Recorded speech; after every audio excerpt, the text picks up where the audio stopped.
Jeremy, what did you ask the director? I would ask him a lot about this controversial mystery that revolves around Beauty and the Beast. And they say, try the gray stuff. It's delicious. I feel like that's a common thing. Like, that's a joke because, like, nobody knows what the gray stuff is.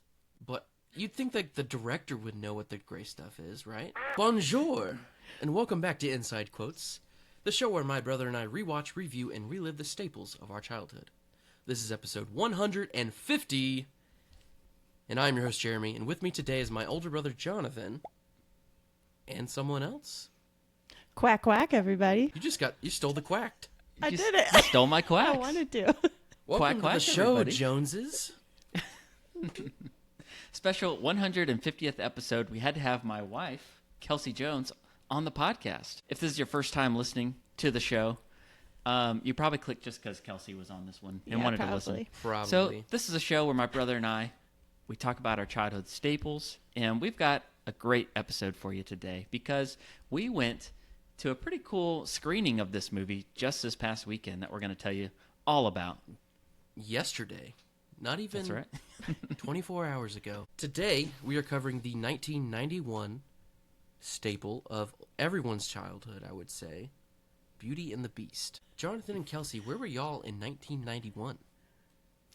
Believe it or not, this is a movie we weren't born yet for. Yep. We might be old, but we're not this old. Yeah.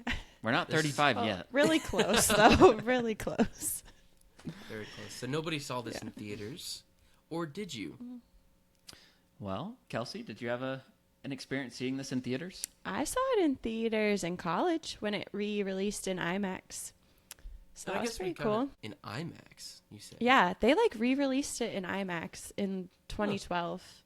And we went and saw it at a local like IMAX theater. I don't think they did anything to it. They just re-released it on a big screen. Digitally remastered. Mm-hmm. And I guess we did see it yesterday in a theater. So that was cool. Yep. Mm-hmm. I guess, should we just talk about that? Let's just Right jump off the into bat? it. Yeah. So I'll kind of set it up. This was a 35th anniversary screening of Beauty and the Beast, sponsored by the filmmakers in Franklin, Tennessee. They're a group that there's like an old historic theater in downtown Franklin, and they've been doing these events with like older classic Disney movies where they're doing a screening of the movie and they're inviting someone, you know, in this case, the director, one of the co-directors of Beauty and the Beast, Gary Trousdale, was at the event. The director. That's right.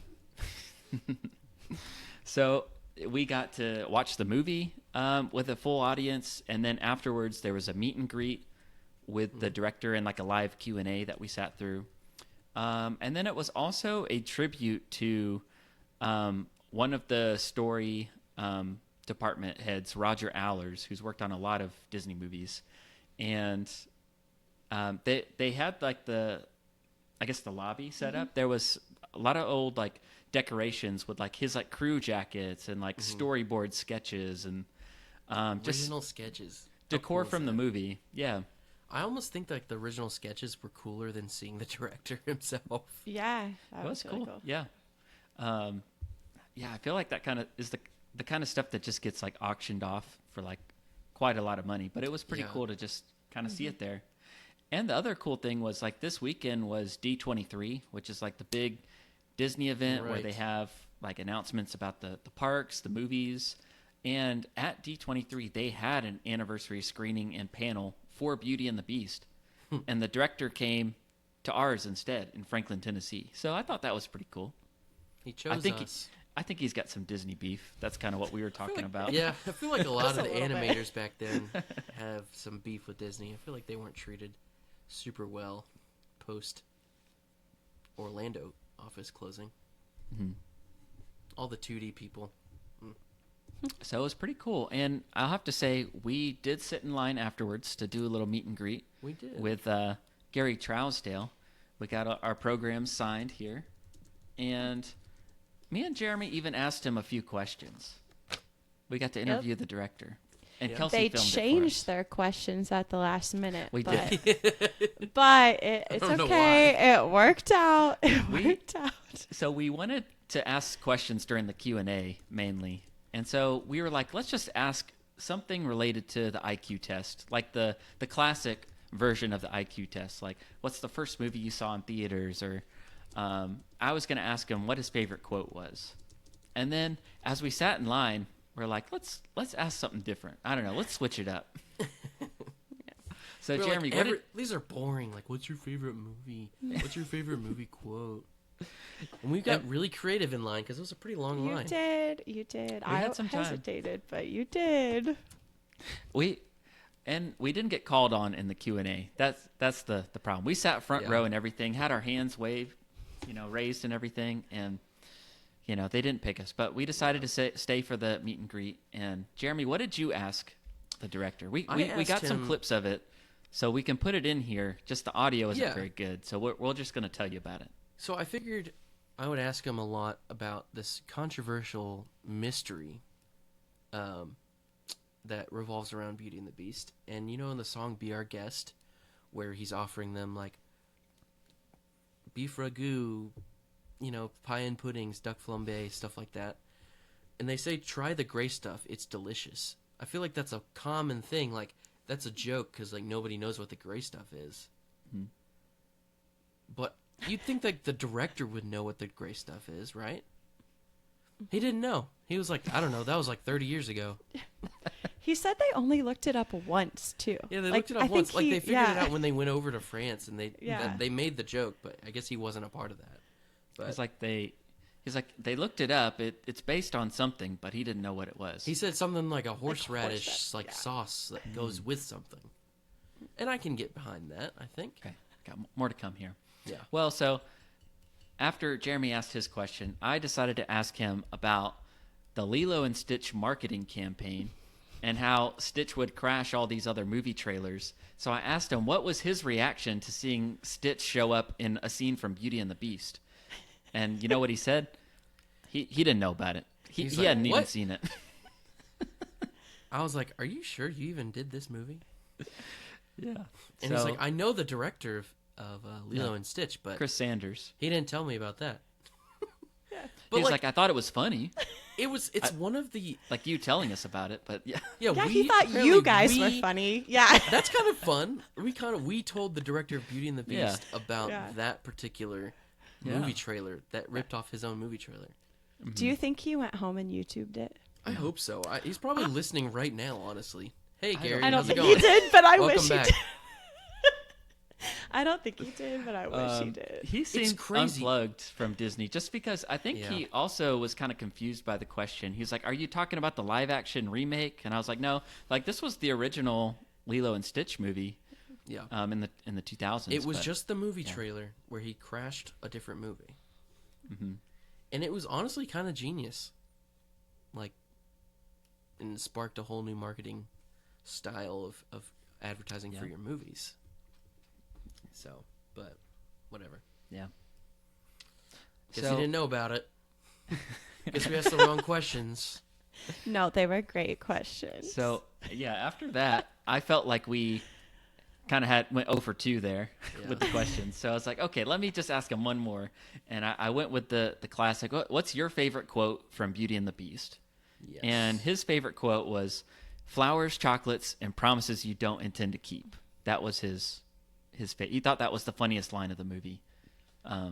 So I don't know. Maybe that's just his sense of humor. But that's him. It's a classic one, though. It's a classic. Mm-hmm. All right. Well. So, but it was cool. We got to rub elbows with the guy, for a little while. Just a couple of creatives like us, Yeah. Mm-hmm. We were even going to cover another movie for the 150th. We almost in that did. line, we're like, this has got to be it, Yeah, because the line was so long. We got to make it worth. I'm not sure I'm going to have time to watch another movie tonight. I didn't have time. We didn't have time to watch another movie. But to be fair, like Beauty and the Beast is one of your favorite movies. It is, so, yeah. And maybe we can get into that. Your childhood. 100%. And we had to bring a girl on for a Disney princess movie because this is such a girl movie. Okay. We'll get into that. Yeah, actually, it's not at all. It is one of the few Disney princess movies we actually had. Yeah. That we watched. As a house full of boys, That's good. Oh, I noticed you're drinking some Scream juice. Oh, yes. Oh, yeah. Mm-hmm. scream canister. Did just you filled make it up. casual. scream on the last? Did you make it Yeah, he scream? did. I did, Okay, yeah. okay. I couldn't remember if you showed it off. Well, I am drinking out of a fine, some would say French, but it's not, coffee mug. And I chose it because it has a chip in it. Oh. A real life chip. Nice touch. Classic. First Mine's first just ever cup of Kentucky. coffee. I figured, Kelsey, you are a fan of Disney. I feel like you, I know. of all people, would have like a Chip and Mrs. Okay. Potts tea set. Yeah. Right? And I'm very sad that I don't. I didn't want to wear my blue costume dress Mm-hmm. because it was a little too much. And you can't really tell except for the bottom. And then Right. I don't have like a Beauty and the Beast mug. Well, we and I just don't talked know about that. how. You know what? We were at a friend's house I'm so this past sad. weekend, the weekend before, and I'm pretty sure they had a Chip mug. I mean, you could get them in Disney, like so easy. Yeah, of course. Yeah. We'll have to get one. Next Well, time. I tried. I was gonna wear Abby, my wife's yellow bell dress, but it didn't really fit me very well, and I didn't want to subject y'all to that. So Appreciate that. that's I that. have like a whole set of like aprons that a friend's mom made me. And Yeah. one is like a yellow bell dress, and then one is the blue bell dress, and then one's Minnie Mouse. And they're in a box somewhere, like after I moved, so Would you say couldn't that's find- one of the most iconic dresses for sure. of Disney? Yeah. The yellow one. Yeah. Yeah. Yeah. Even the blue one. Yeah. I think that one became popular because honestly, I don't think a lot of people like the color. Like the yellow. The yellow color. Yeah, it's like a lot. Hard so to pull it off. people go with the blue.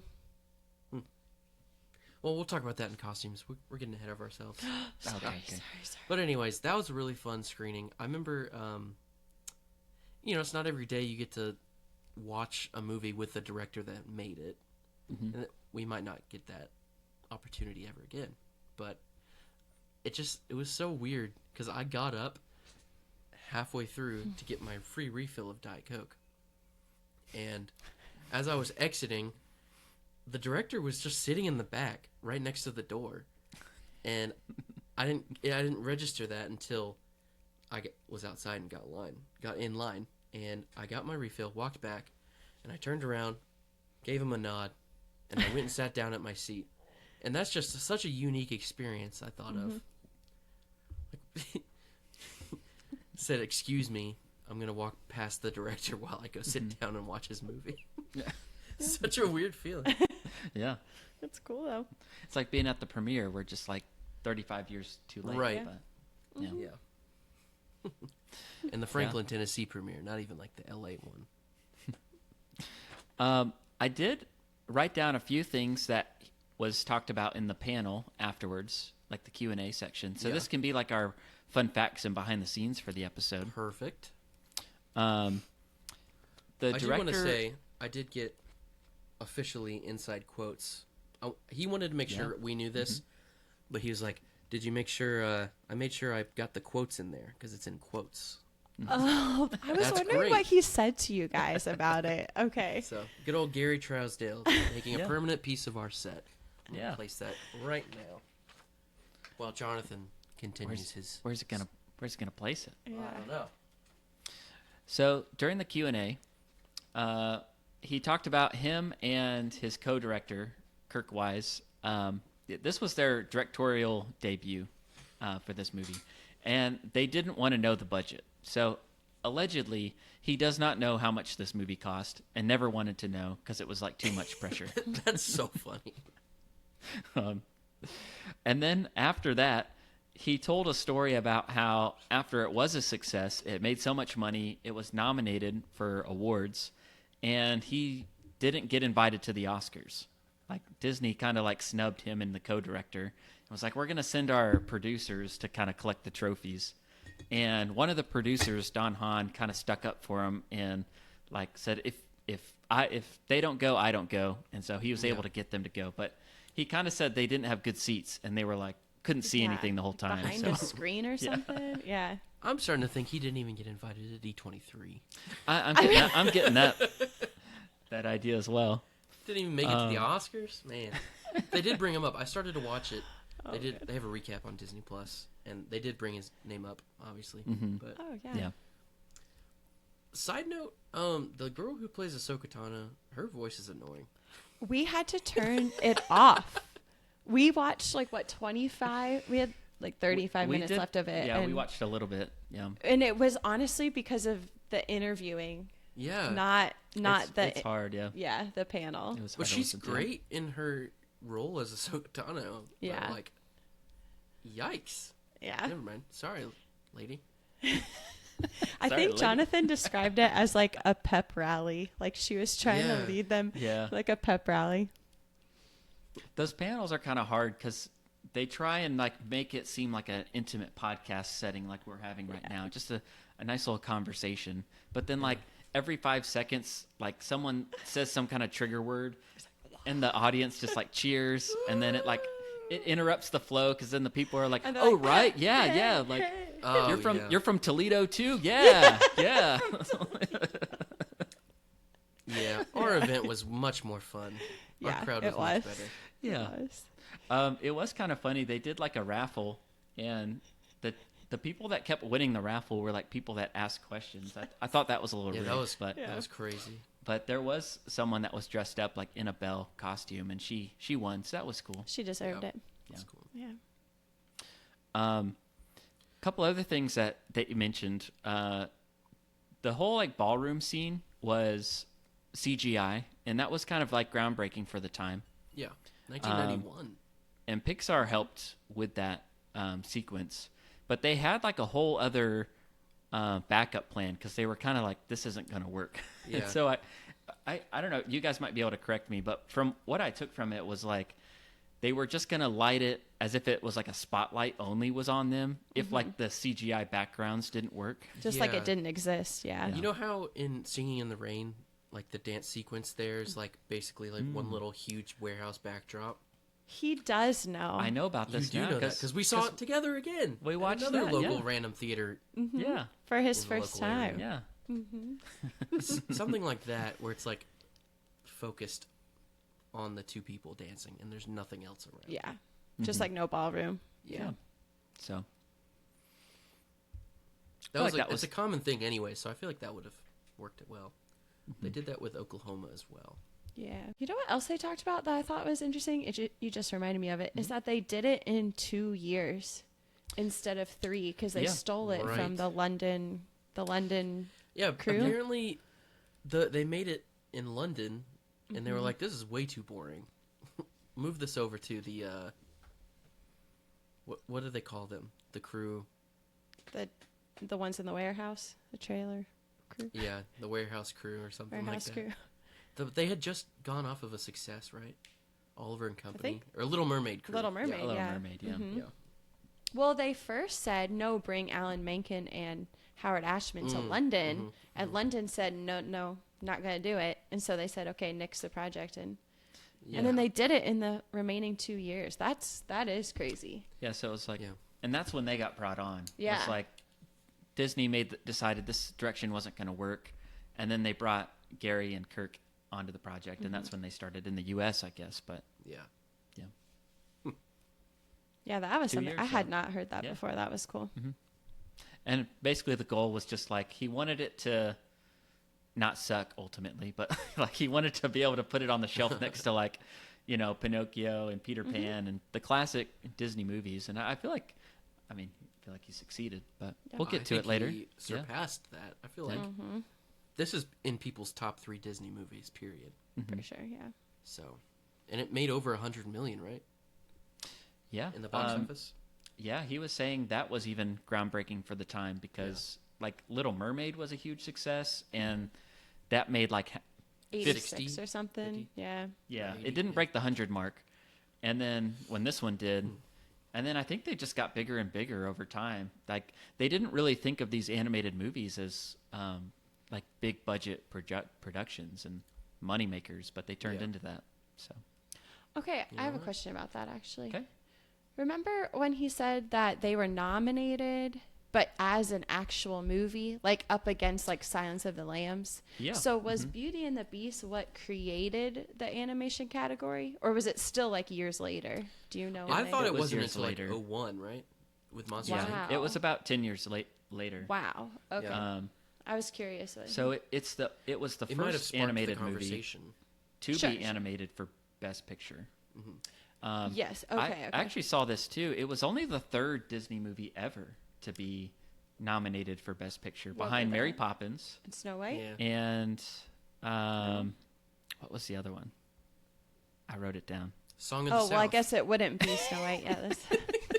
Hey. Just trying to thought of the Where did I? most Right there. controversial. Oh, Dead Poets? Dead Poets Society, and that wasn't Disney. That was like Touchstone, but it was Oh, but it's affiliated. owned by them. Yeah. Oh. So, like a Weird. true Disney movie proper is Mary Poppins, and they hadn't really been nominated for anything Interesting. since then. Yeah. So, That's so weird because we just did Mary Poppins last episode. pretty cool. Yeah. We didn't do Dead Poets, so. Tune in next week. No, you have a plan. Stick to the plan. We have Guys, a plan. Plus, stick Jonathan to hasn't the even plan. seen Dead Yeah. Poet Society yet. So. I have seen it. You have. Oh, you I have? watched Yeah. it. Yeah, in the last few Oh, years. the Goodwill Hunting is the one you haven't seen. That's the one You I haven't haven't. seen Good Will Hunting? I know. It's gonna be fall. I can't And ever he's watch at- that movie. You're That's gonna Oh. run. This is Kelsey's Okay, well, homework. Make yeah, we'll Jonathan do that wear in the fall. watch. Watch. Yeah. Watch. Wear As the walk. leaves fall. Yes. Yeah. She does have. She is our producer of the show now. I feel like she does like keep us unofficial. on track. I just need them to make a calendar, and then I'll be real happy. Yeah, she's had some great suggestions for the show. Okay. Kelsey, the producer. My wife, Abby, was not with us, unfortunately. So she doesn't have anything to contribute to this segment, unfortunately. So, But we miss her. but we do miss her. She's seen it though. Yeah, she's seen it for sure. Okay, cool. Do you know her favorite Disney princess? Like, is this up there for her or no?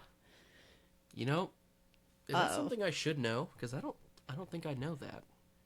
I mean, you don't need to know that, but just to let you know, Jonathan, this is I my would say- favorite I Disney would've guessed princess. that, yeah. I did feel like get she that. loves the Cinderella movie. Okay. We watched okay. that one recently. Yeah. We do this thing where we watch old Disney movies as we fall asleep sometimes. Yeah. During really stressful times, we do That's a that. great one. But I don't even know if I would say. That's hard. I'll let her know. We'll ask her that next time. Okay. TBD. We're gonna have an episode with both of y'all on one day. Yeah. So, but this is Be your great. debut episode, so we didn't want her to steal your Even though thunder. I was technically in Toy Story 5 with my fit Right. check. Technically, yeah, yep. I'm just saying. For those that watch on YouTube, you know. Yeah. Shout out to my dad who watches on YouTube. You know.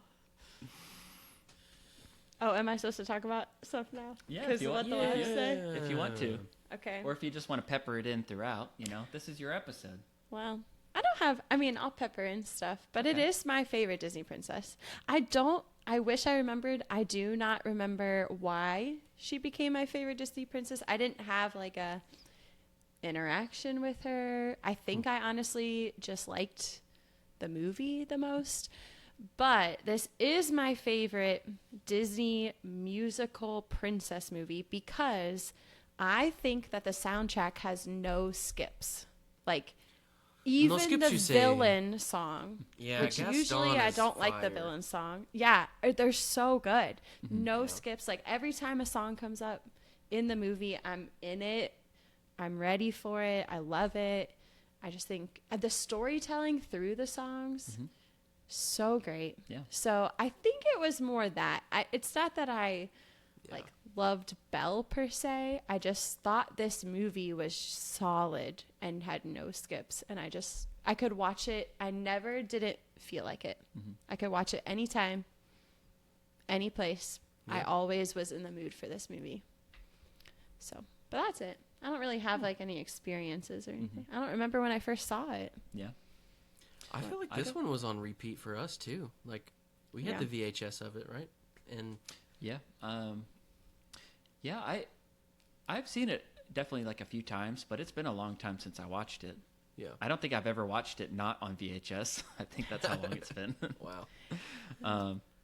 But yeah, I mean, I would say that this is probably it's top tier Disney for me anyway. Animated Yeah. movies. Although, we can get to that did y'all later. notice? Maybe it's just because it was on the huge big screen, but was it the animation like the frame rate dropping a little bit There was some like warping. at the beginning? It was like Yeah. a little laggy to me. Yeah. Yeah. I saw some like warps, and I thought it was just the screen being so big, but I don't Possibly. Maybe it was out of sync a little bit with the sound. Yeah. I was Okay, wondering I if also- it really looked like that, and we just didn't know, and that was just Yeah. because they took 2 years instead of 3.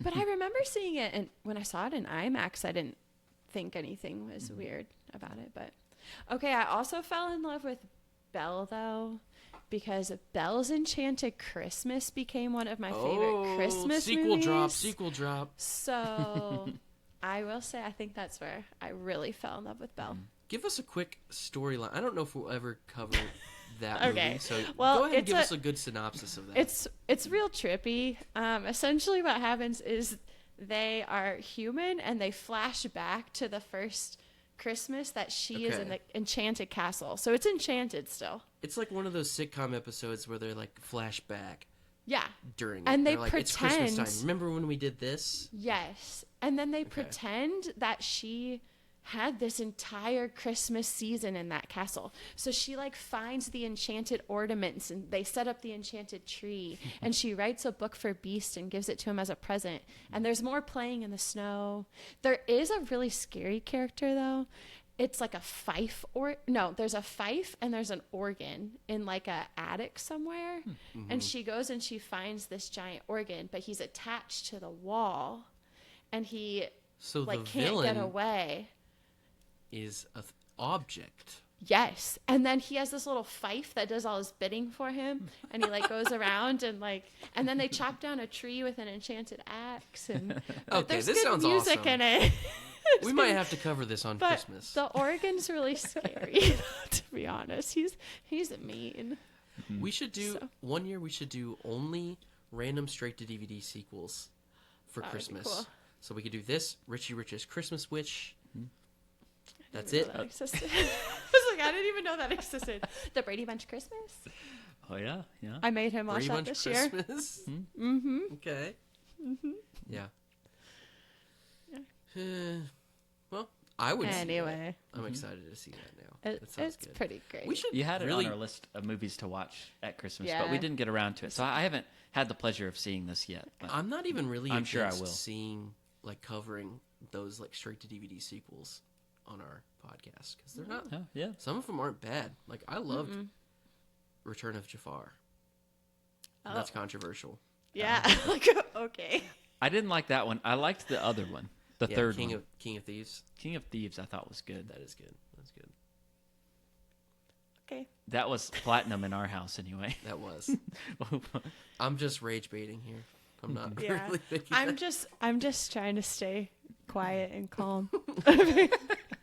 All right. Okay. Well, let's see. Jonathan, do you have? Let me do some quick fun facts, just the stats at the beginning, and then Okay. you can do a storyline Okay. if you're ready Can for I that. say hilarity ensues, please? I've been dying Yes, to say. yes. you Thank can. you. Thank you. Thank All you. right, so this movie came out in 1991, which was 35 years ago. It was directed by Kirk Wise and Gary Trousdale. It's rated G. Tagline on the poster says, "The most beautiful love story ever told." It's 1 hour and 24 minutes, and it's on Disney Plus as of this recording. And, Jonathan, if someone listening right here has not seen this movie, why don't you give them a little storyline to help them get some context here? Well, for those who haven't seen this yet, a prince cursed to spend his days as a hideous monster sets out to regain his humanity by earning a young woman's love. Hilarity ensues. Hilarity ensues. That's my favorite. All right. Well, should we dive into our test? Yeah. Before that, Kelsey, what is your favorite segment of Inside Oh, Quotes of the show? We're going rogue Okay. here. Okay. Well, and it really is rogue because it has nothing to do with anything we've Okay. been talking Should we save it for later? No, do it now. Do it now. Do it now. I'm Okay. excited for this. I was thinking about it when I said I was going to shout out my dad. And then I was thinking, I'm not going to tell him. I'm going to like see if he still really is listening. And then he'll, say something. So my new favorite segment is that you're going to steal something from people's houses to see. You know what? We are did get a bite from that last one. Yeah, we should What update. We was- went listener fishing I forgot last to tell time. you. Yeah, I thought that was so funny. I was like, I could start helping you. Like, we could really steal some stuff. This is why I married her. She thinks we're so funny. We're I wanna, so like- funny. I love that segment. I was like, this is so good. Okay. We got a text on Wednesday, and from Jamie, friend of the show. Yeah. We talked about how I accidentally stole a pen from the show that she got. She had a collection of these pens, and this is one of the pens I used at my desk, and I just put it in my suit coat. And I got a text from her saying, "You can keep the pen." And I didn't tell her anything about it. She just listened to the episode. So That's awesome. she's still listening. It's the first, probably because she was in Mary Poppins, but True. she's not. She doesn't listen to everything. What was the other object, though, that started that? It wasn't the pen, was it? I thought it was. It was the pen? Right. Oh, okay. That was For what some reason I thought started you it, but talked then about we just something kept else. riffing on it Oh, throughout okay. the We're gonna do episode. it. So you just riffed on it. I Okay. don't remember Yeah. what all we said. We threatened to steal their dog next time. I thought it was so good. I was like, we could totally. So anyway, We're just thieves. yeah. Or like at Christmas time, we should steal stuff from like our family's house, and just. And they'd be like, if you want it back, listen to this Comment, episode of give me Inside this Quotes. back. Yes. I want my And money then- back. Then maybe Dad would comment, Share it to your stories, and you'll enter into a giveaway. No. of your item. See, I told you it wasn't a real segment. I just love that. We'll just have to do that. a good from bit. now on. Everyone's gonna stop inviting us to their house because we keep stealing stuff. Yeah. Okay, sorry. That I was- should have stole that chip mug from our friend. You should have. Ah, Oh man. man. Too bad. All right.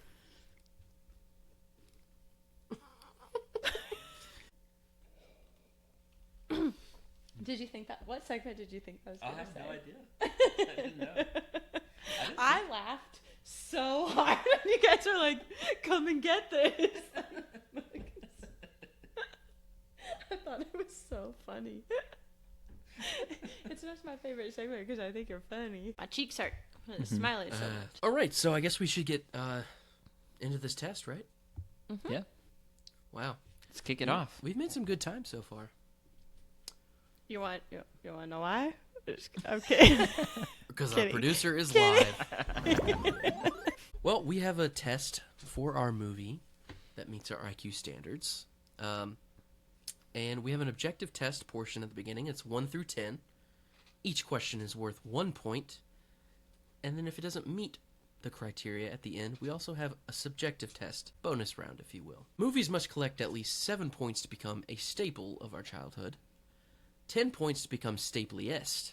So it's got to get a perfect 10 out of 10 score right off the bat to become Stapliest. But it could still be a Stapliest picture if,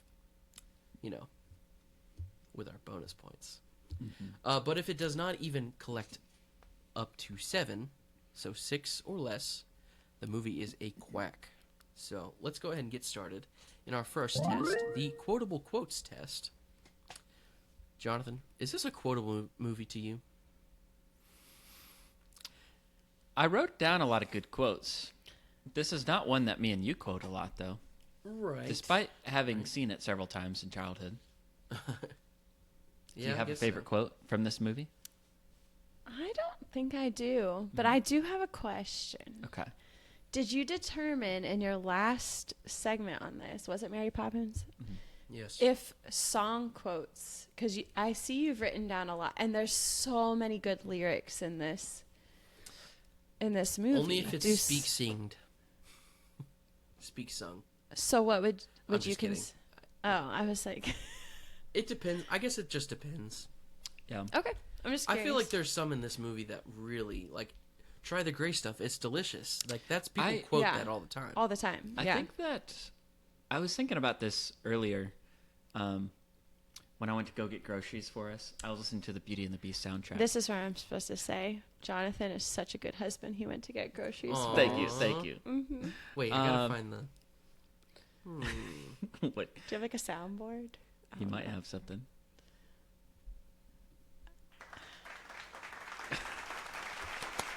Great husband. Woo! That was Thank really you. loud. It was. I'm gonna turn it down a lot.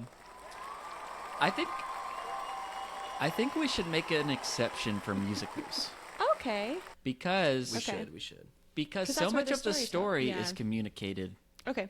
through the musical. So I don't know that we said that on Mary Poppins, Okay. but I like I that think rule. that would be a good exception for us. What do you think? She likes it. I'm with Yeah. it. I'm with it. Okay. I think it makes sense. I Okay. mean, I don't. I think the most quotable stuff in this movie is from a lot of the song Okay. lyrics. So It has to be because like that's where most of the story. It's coming a from. musical. Yeah. The story pivots Mhm. and is summarized in the song, so it's very important. okay, Yeah. so then I do think I have a favorite Okay. quote, but not.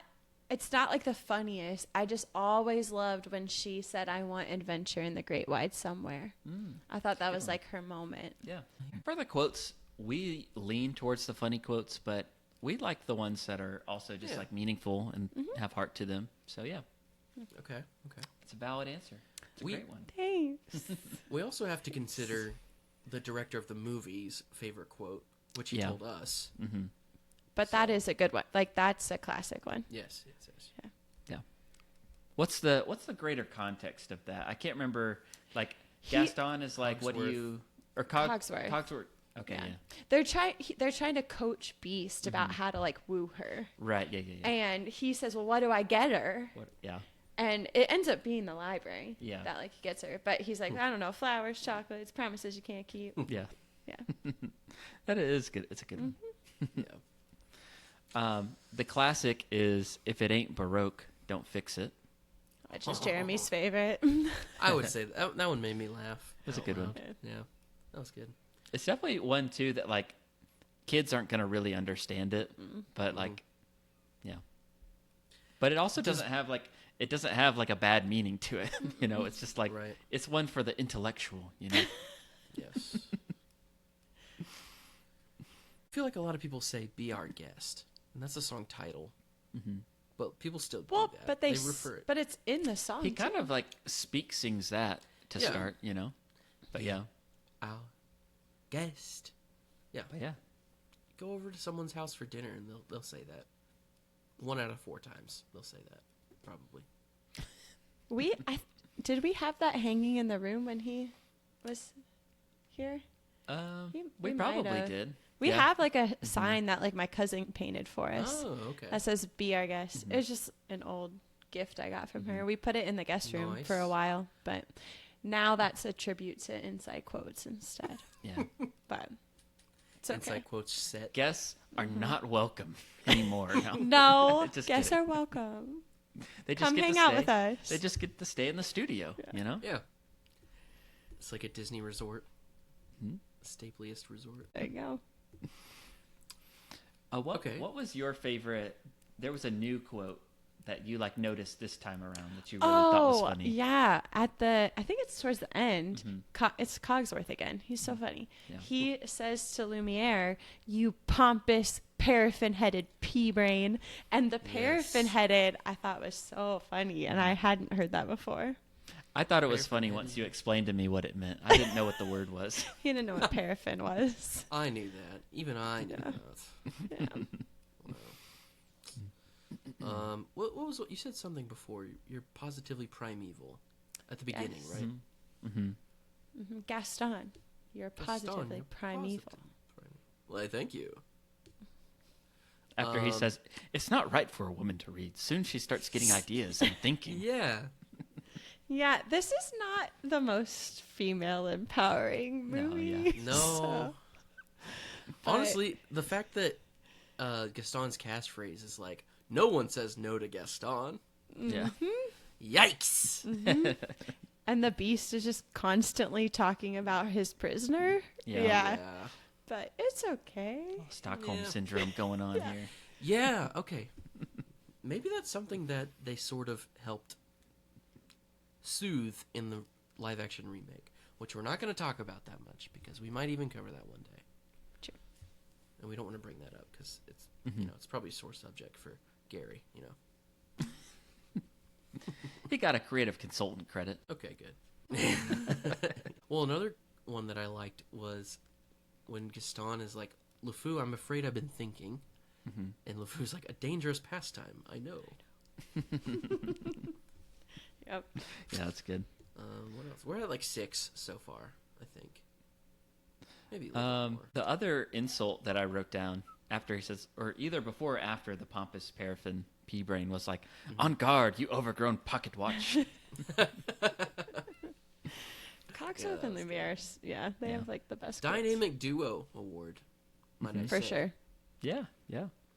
Nominating them for the Stapliest next time. Staple Awards 2027.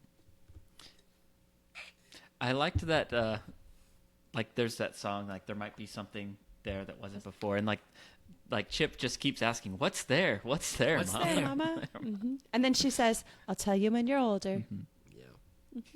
I like in the remake when he's like, okay, I'm older. Yeah. That was funny. I was almost expecting to see that this time. I like that Gaston said he was the best at expectorating. Patooey! Such a cartoon spit. I'm especially good at expectorating. I'm just Okay, scrolling. another one that I feel like people do a lot. It's not necessarily like a good quote, but they do the crazy old Maurice, eh? Crazy old Maurice. Like, you know? Crazy old Maurice.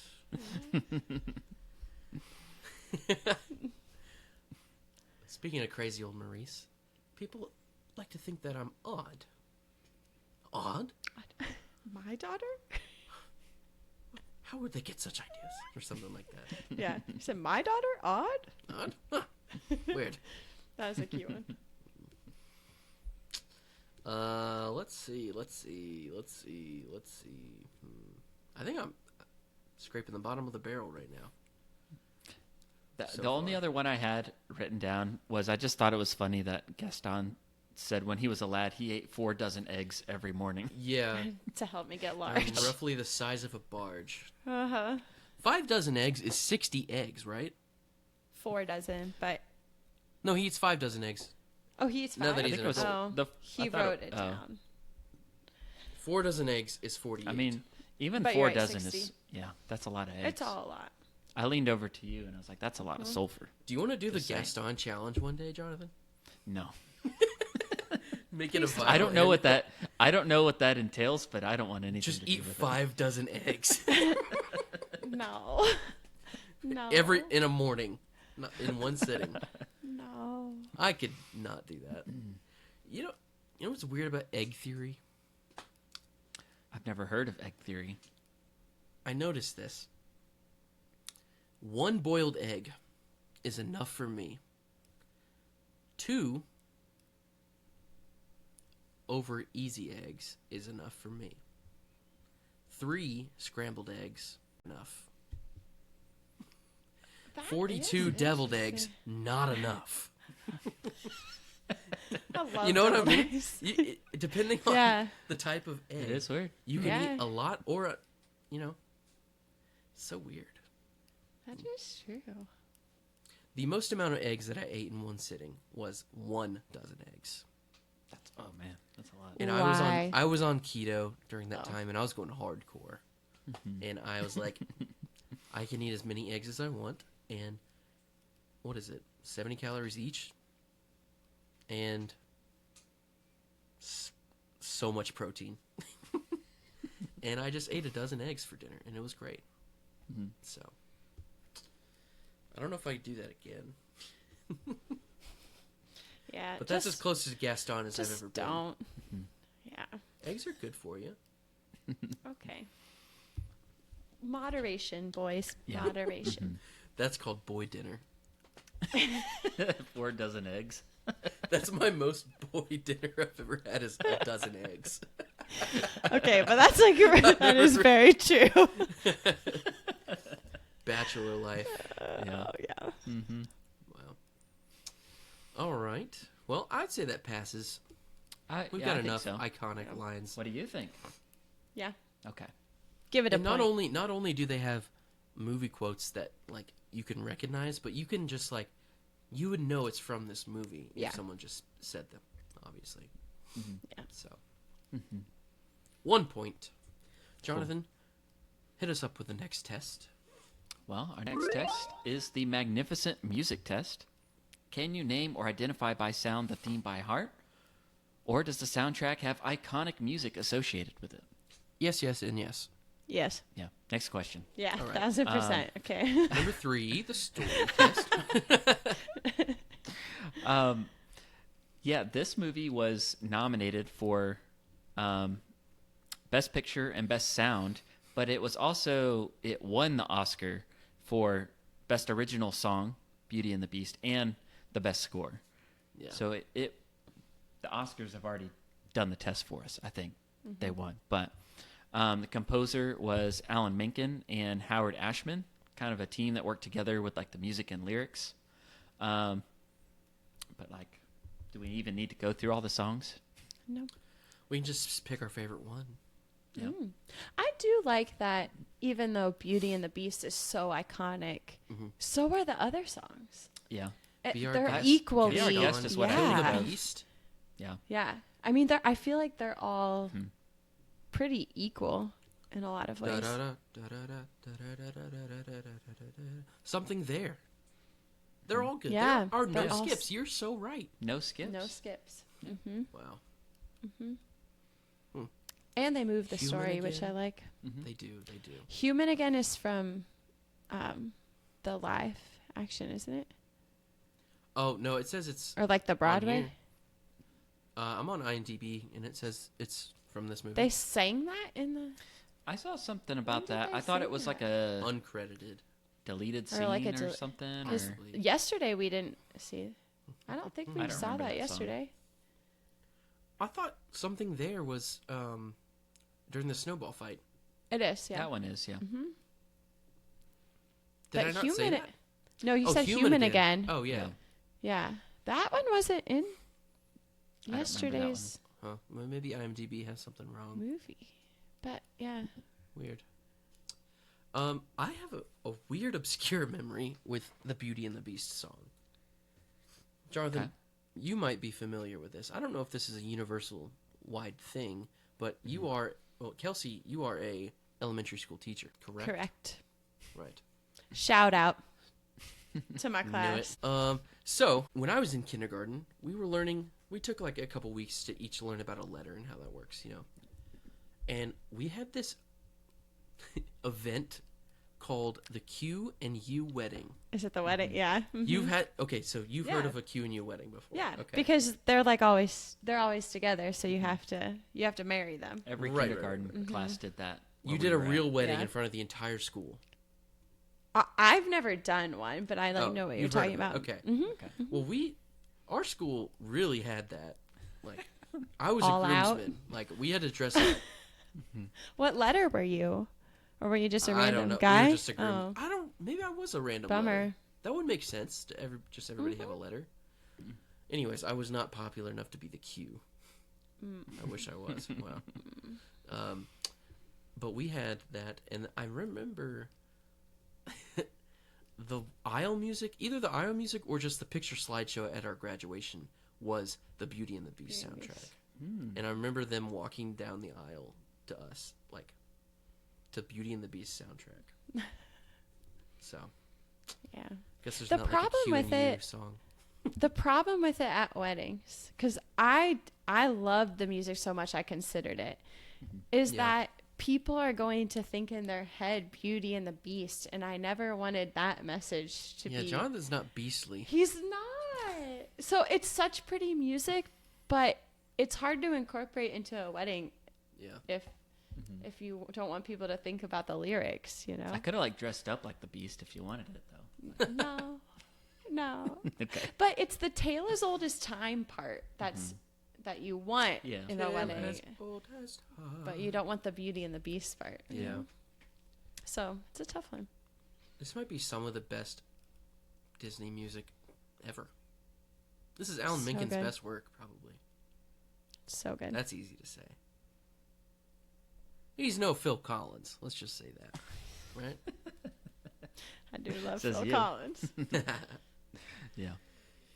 Well, we've got 3 bangers. We got no skips. So Correct. I'm giving that the point. Let's move on Yeah. to the story test.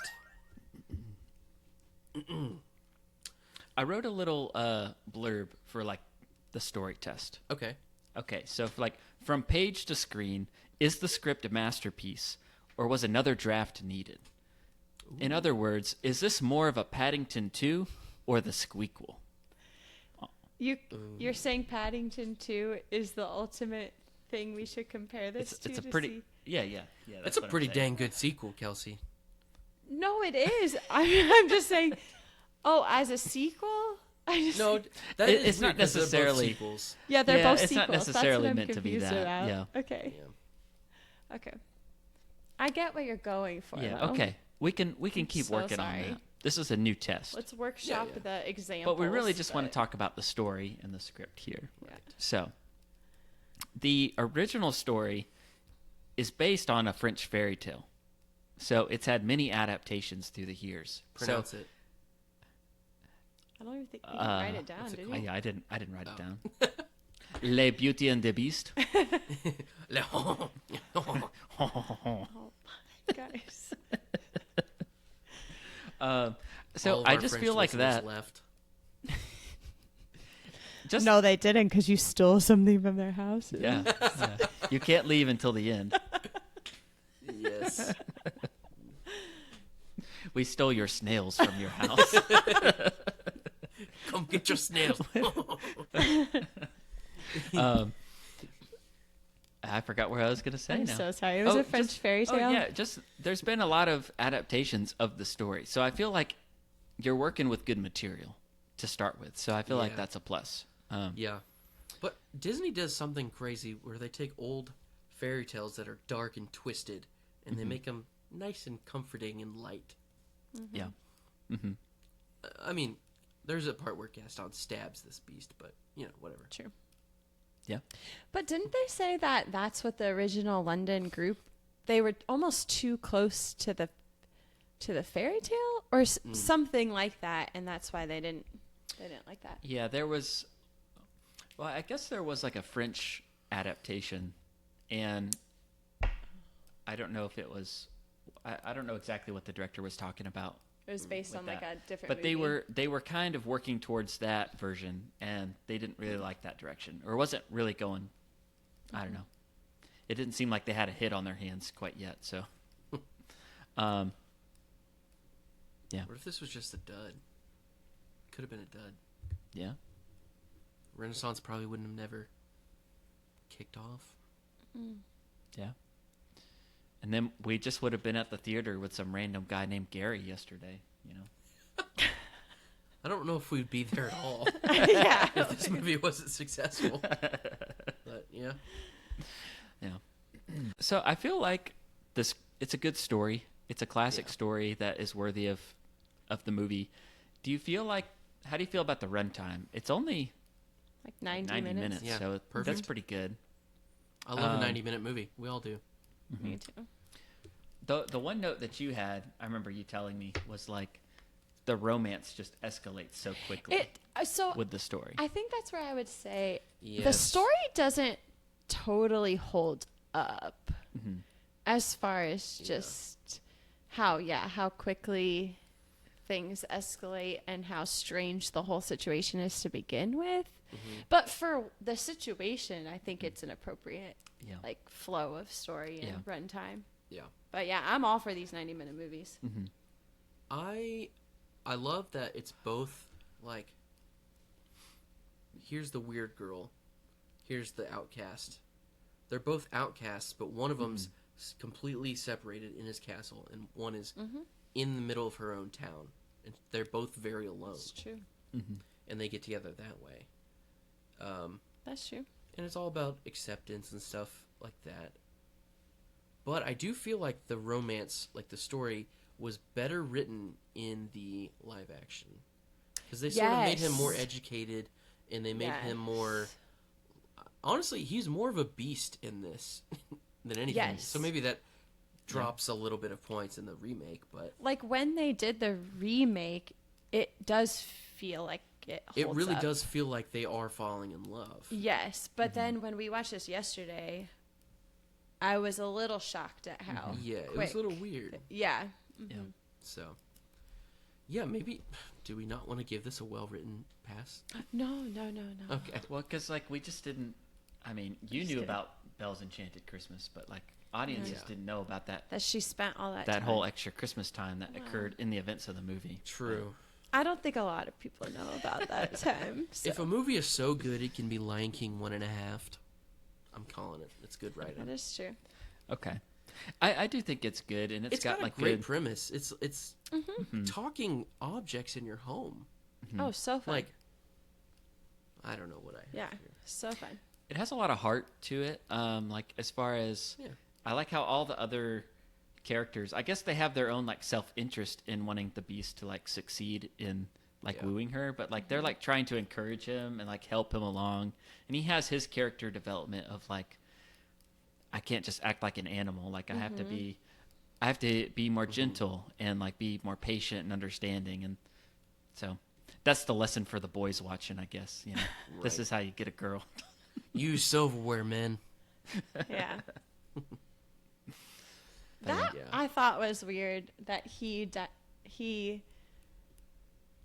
becomes so beastly so fast. He was a prince. Yeah. So when he was doing the eating, I was thinking about how it wasn't that long ago he was cursed. How long was it supposed to be? I mean, the pet wasn't it like on his 21st birthday, and then I mean, I don't remember the I don't know. the span, but I don't think it's supposed to be super long. And Okay. he forgot how to use a spoon that he had been doing for 21 years Yeah. before that. I think you're right. I think he is very beastly in this one. Yeah. I mean, they did that in the remake as well, though. It says 10 years. Oh, 10 The years. AI overview that could be completely wrong. Wow. Okay. Oh, it says there's a famous line So in the he's song "Be Our 31. Guest." 10 years we've been resting. Needing years so we've much been more than rusting, dusting. Yeah. Needing exercise. The So chance he was- to use our so he was skills. 11. He was 11 when he was cursed? I guess if he has. Oh, until and then it's 21. the 21st birthday that the Yeah. pedal. Okay. Oh. Okay. Sorry. Okay. Gotcha. Fans often debate the math debate. This is what AI says. The fans often debate this timeline because the prologue depicts a fully grown prince in the opening rather than an Yeah. 11-year-old child. That's confusing. Interesting. The live-action remake adjusted this line, but Okay. What did they anyways, it didn't say. say? Probably just for We'll save years it for we've been another resting. episode. Yeah. Okay. I The still think Beast- it gets a point. The Beast himself seems older than 21. I don't know. Maybe he's Yeah. emotional. Yeah, I mean, we were. I mean, he did act like a beast. Like, there was like a girl in front of us that was like really scared She was throughout this so movie, and I can scared. see it being a scary movie for a Yeah. young kid. The wolves, too. The Yeah. wolves, yeah. Mm-hmm. I mean, the Beast was on all fours. I don't remember him crawling around on Yeah. all fours for most Yeah. of it. Yeah. Well, I would give it a pass on the story. Okay. Yeah. The acting test. Let's get into that. Let's talk about the acting. Now, is this going to be believable? Is the voice acting great? Is there chemistry? Is there comedic or dramatic moments that just stand out? You know what I mean? Okay. This reminds me of, maybe you're going to say this. This reminds me of how he said they cast it. Do you remember how he said they put the Oh, right. pictures That was of the yeah. characters Good call, down yeah. in front of him and then close their eyes and listen to all the people? And I think that paid Yes. off in the long run. to see Very like much. if they could see the character coming to life as they listen to the people. I don't really have. I forgot to take notes for the acting, so I'm gonna leave this up to the actor here and The my actor. wife. Actor. Well, I mean, voice acting is a lot different, you know, than live acting. but I liked, they knew Alan Menken had a Broadway background, so they used his connections, and they had auditions in New York, and that he said it was like making everybody mad because they weren't looking at them because they were performing, but they were just trying to like get their voice in. Yeah. So that was good. I think too with these princesses, the fact that we watched that panel the other day, and Paige O'Hara is still being asked to do Belle constantly is a huge factor. Yeah, I mean, she sounds the same. She does. She really does. Yeah. Yeah, I feel like if this is the movie that defines your acting career, then that's you did well. Yeah. I would say. It's a cartoon at the end of the day, and it's very dramatic. Like LeFou and Gaston, they have to be over the top and cartoonish, and that was great. But I feel like it could have been swapped out. Like I don't think a lot of people. I don't think it was would you like say the best that? voice acting of all time. Is what I'm saying. Well, true. You're right. Maybe it's because of looking back. I think people would say, like, was it Angela Lansbury who did Mrs. Potts? I mean, I think people would argue that you couldn't have had a different Mrs. Potts, but that could just be a looking back The problem situation. I'm seeing is that they did recast this, and they did redo the movie. You're right. And those choices were really good, I would say. Like, True. Josh Gad killed it. So good. Even Emma Thompson killed it. She's no Angela Lansbury. But True. Ewan McGregor killed it, And that was That's surprising. Yeah, because he hadn't even seen the movie. Yeah. Not to mention Belle and the Beast. Like, You're a little upset by that. Yes. he hadn't seen the movie. Hold up, what? He had not seen the movie when he took that job. Wow. Yeah. It's kind of it. He did so good, but it's so upsetting because other people I think would have been, that was their childhood and they would have loved to be part of that. Yeah, that's frustrating. And another thing, he also smokes cigarettes. Did you know that? No. He's a Yes, smoker. I did. Yeah. Like currently he still smokes Probably. cigarettes? I don't know. Like who still smokes cigarettes? I don't know. He's You and McGregor? We I should guess ask he looks Reed. cool. Yeah. We'll have Oh to yeah, he talk to knows Reed. him. He saw him at the airport one time. Shout out to Reed. See if he's listening. I stole something of yours, Reed. Yeah, if you're listening, we have some of your Funko Pops. He would collect Funko Pops. I was actually trying to even pull up some of the cast. Like, I don't actually know who did the voice of the Beast. Who was it? Do you know? No. They talked about Gaston yesterday, but they didn't talk about the Robbie Beast. Benson. Yeah. Um, Guy who played Lumiere. Yeah. Probably the most. Mrs. Potts is probably the most iconic. But I guess he's more of an actor rather than like voice actor. But okay. yeah, I feel like that's like one of the biggest things he's done. The Beast. Yeah. Yeah. Yeah, I feel like this is a voice actor heavy movie. I guess the director did comment on it. It was like it was before the stunt casting of like getting Chris Pratt to come in and do a voice role, the celebrities. So they really did just focus on finding good actors and good singers and You know I mean, what? Angela Lansbury is a bigger Catch, name, yeah. but She like, was on yeah, Broadway. She was Yeah. the original in Sweeney Todd yeah. in the 70s, I think. But so I don't know. Yeah. Well, Jerry Orbach, Lumiere, he was in Dirty Dancing. I think he was the dad or something in that, right? Or he played an adult. Yes. I forgot about that. And I just watched that movie for the first time this past year.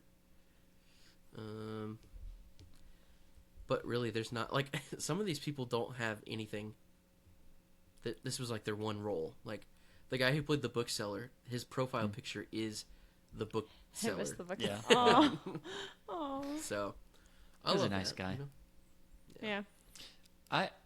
I mean, I guess I would argue that the acting was good because none of it Yeah. took me out of it.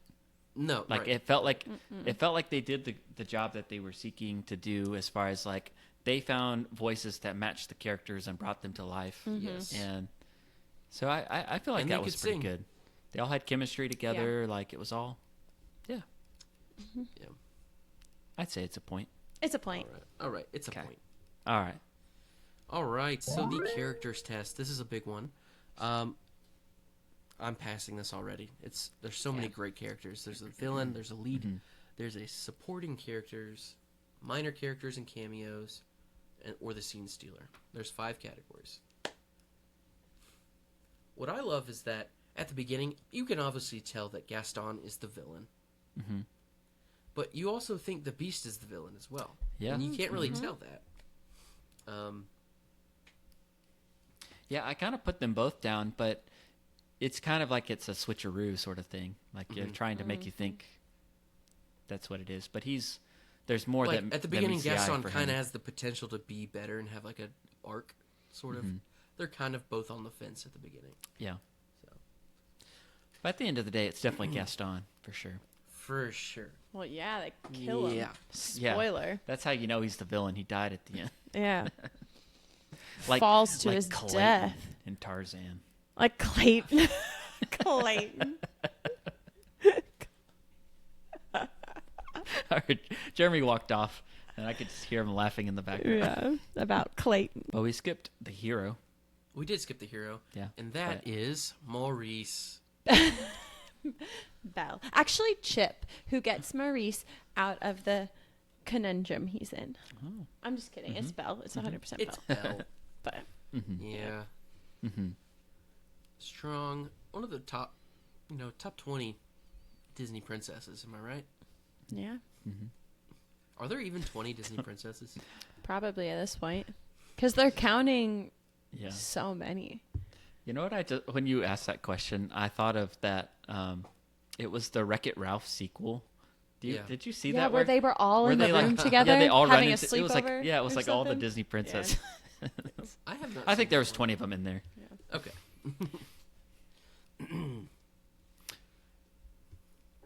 Supporting characters.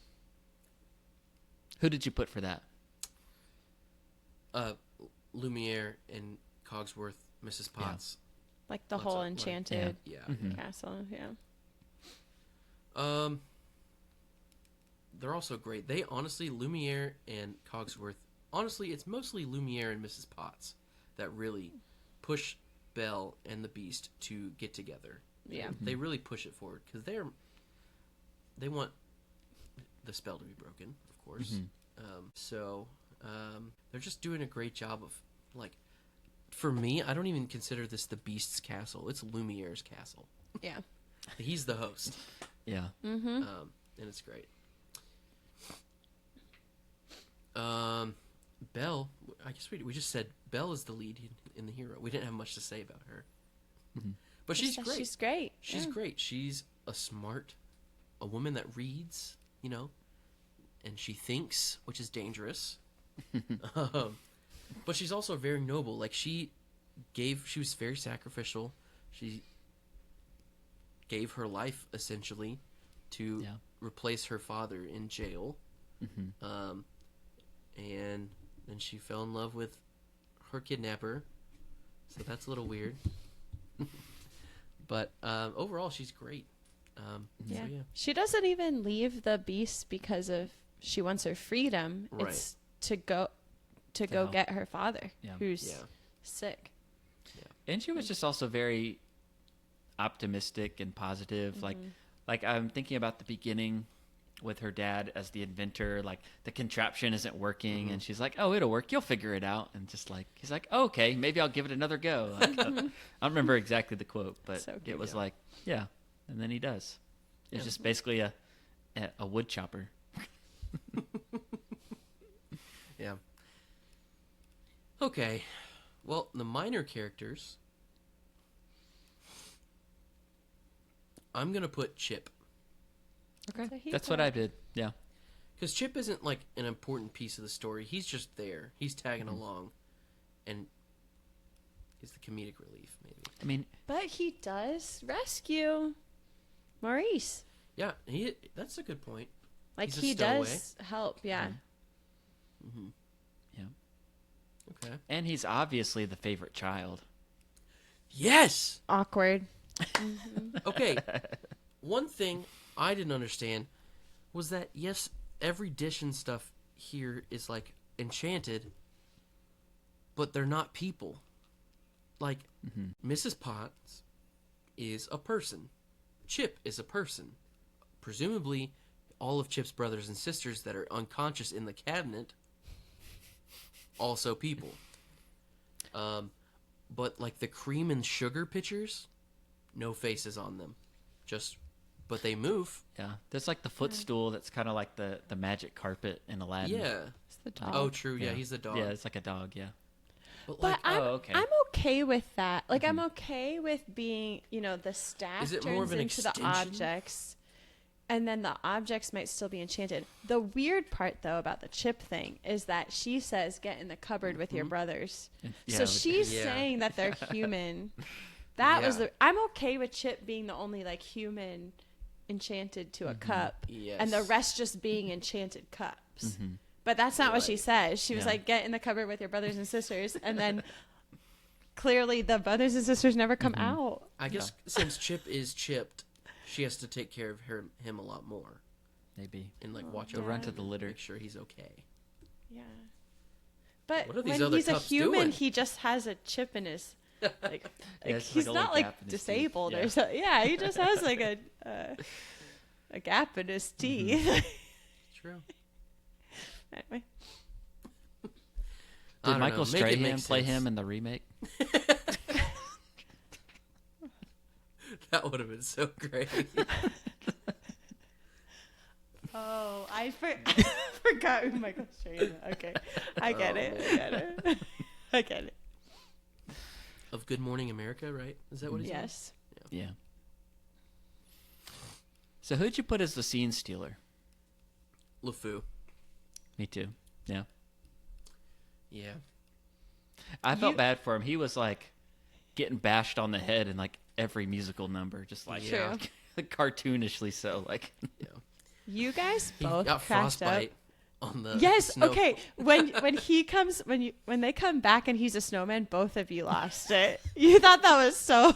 It's like, stay here until we come back, and just then you great see the comedy. snowman, and you guys lost The it. fact that they had just broken into the house and it was warm, he could have just waited inside Just the wait. house. I know. He's already breaking and entering, but he's just that nice. He's like, okay, I'm going to just stay right here Yeah. and freeze my nose off. LeFou, his voice acting is probably my favorite, just because it's so, like, cartoonish. He's the most cartoonish person in this. And he's so tiny.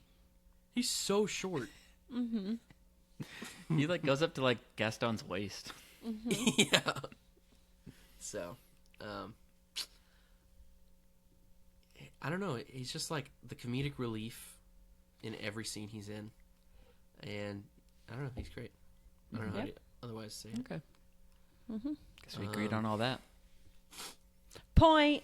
Well, our next test is the sensational set design test. Now, this is an animated film, but they still designed the sets, kind of. The locations. They built this world. What do you think about it? I liked it. Yeah. I basically most of the location is Beast Castle, which I think is just iconic.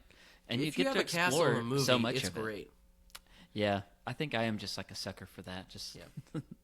I mean, that's some of the best parts of Harry Potter is just exploring the castle That's and true.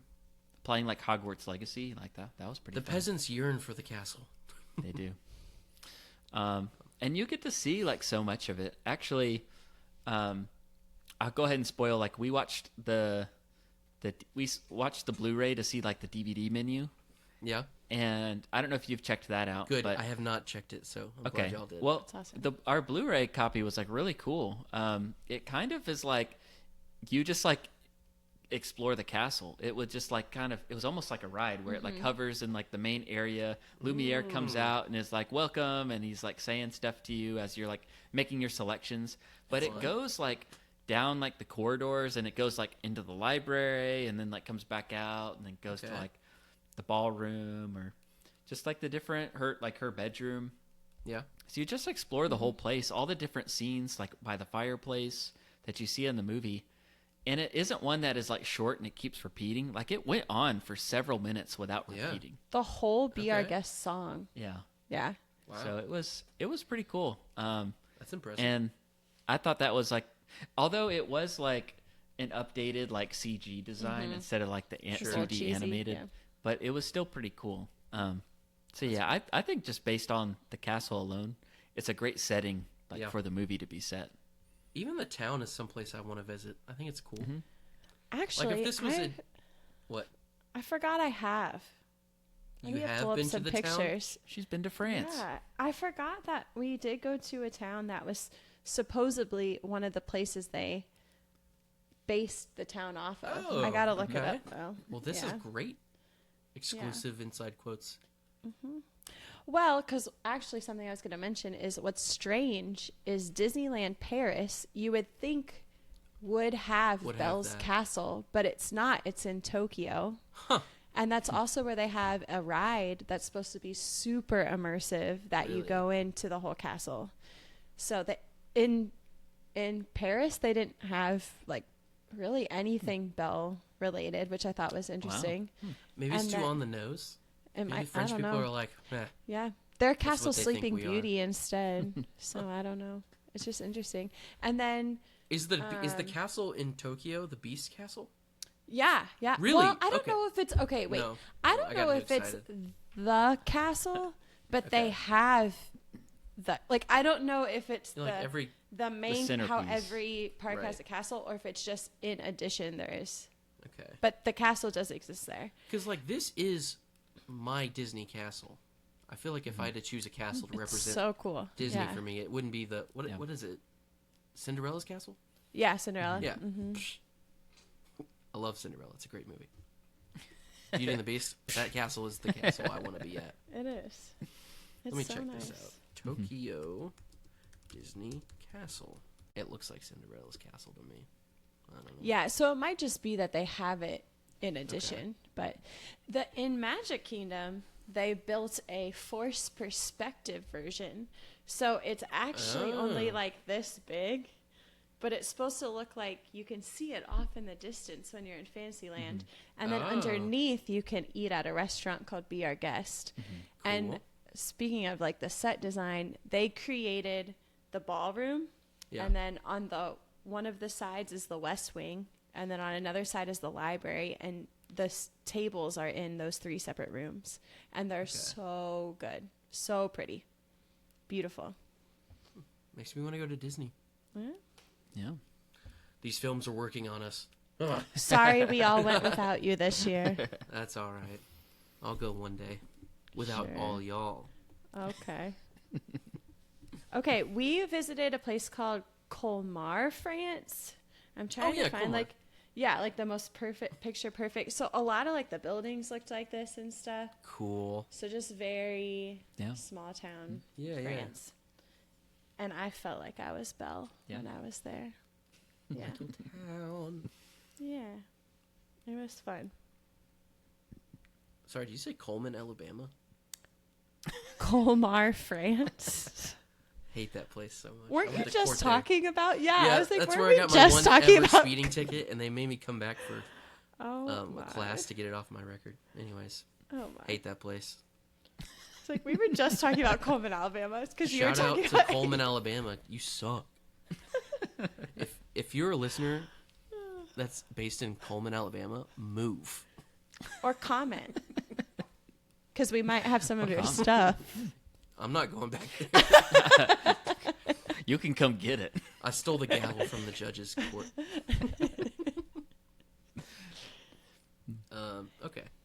Well, I'm passing this. This is great. It's the best. Okay. I love it. Very objective. Yeah, it's beautiful. Have we passed everything so far? Yeah.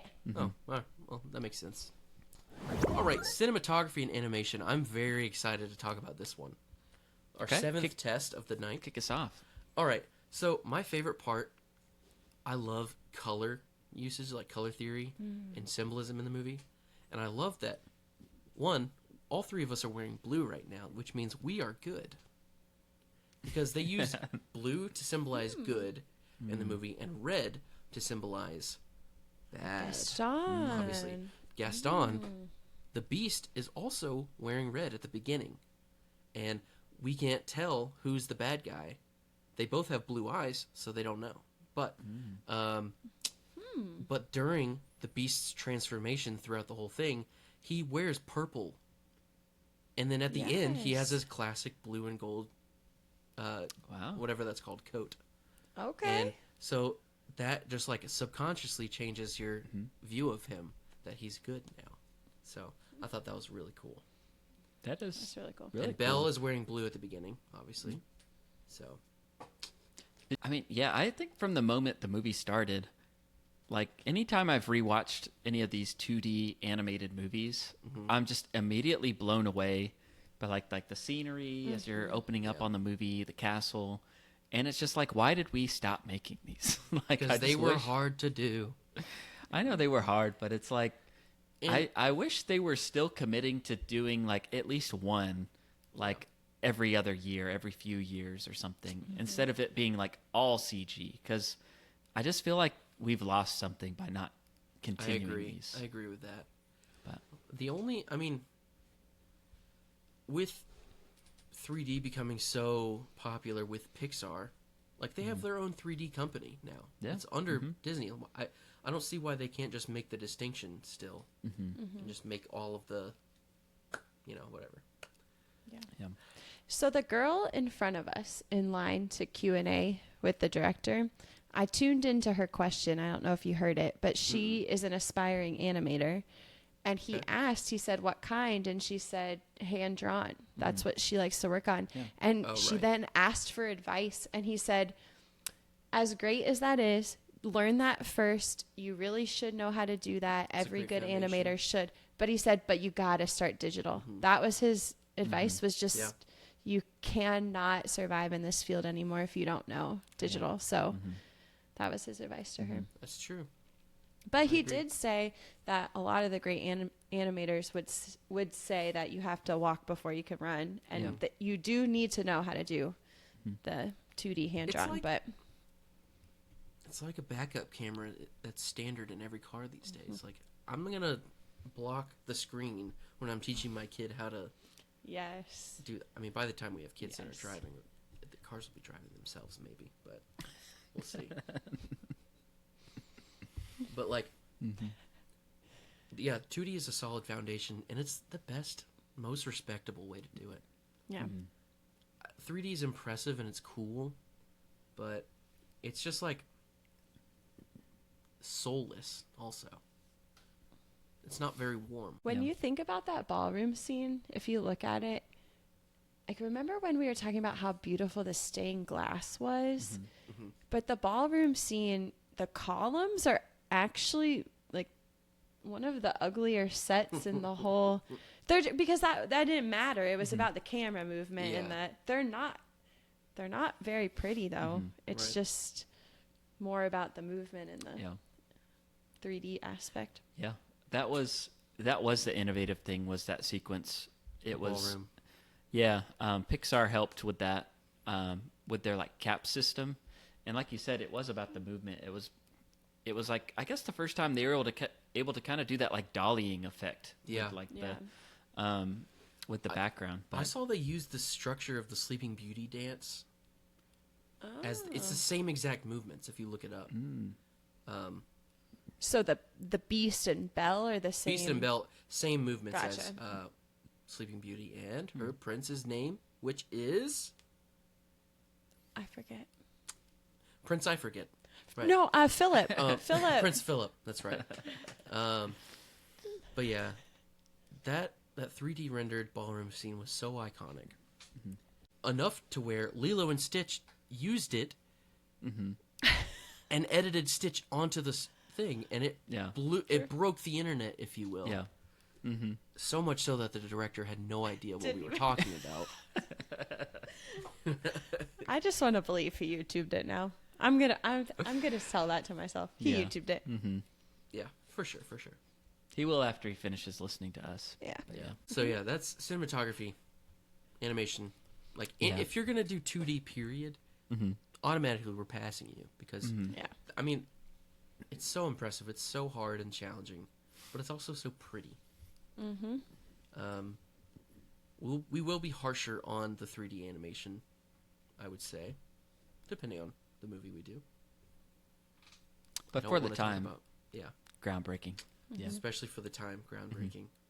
But the fact that Lilo and Stitch took it, that one scene, that was like the CGI feat, and then they used that in their trailer. Like, yeah, it was good. It was It's iconic. so Yeah. cool. Yeah. Mm-hmm. The sound design. Let's talk sound design. Oh, we're passing that, right? Yeah, it was nominated for an Oscar for sound design, so Okay. I feel like Oh. it should. Yeah. True. But mainly because of like just how they were able to mix the songs and the dialogue and everything was clear, and the sound effects were good. The atmosphere was there. You know, you could hear like the crunching snow. That's pretty impressive. Yeah. That's what we. Yeah, that is Yeah. good. All right. So, is there anything else we want to talk about for sound design? I think it gets a point. Okay. Mm. The cool credits test. Mm. I didn't notice, actually. Is there anything good opening Celine and closing? Dion. Well, that's the Yeah. music. The music, yeah, Well, is that in the credits? Oh, it is in the credits. it's kind of cool.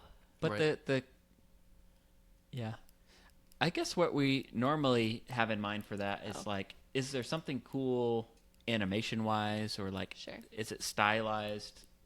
Like, I don't know. Does it have Well, a the cool beginning opening? Yeah. was, Is it? Are the but- credits just words on the screen, scrolling up? Oh. It's I like feel it's got to like be it was. engaging for us to Kinda watch. was. You know. But are you talking about the beginning too, though? Because the beginning The opening credits, the sequence was can be great. Yeah. creative. It's what like a was that? prologue, I right? can't even remember. Oh yeah, the stained It's glass. just the beautiful. the stained yeah. glass. That's so good. Mm-hmm. I'll take that. And then they do the Beauty and the Beast words, but it's with Right. that painted yeah. forest backdrop. Mhm. It's beautiful. Yep.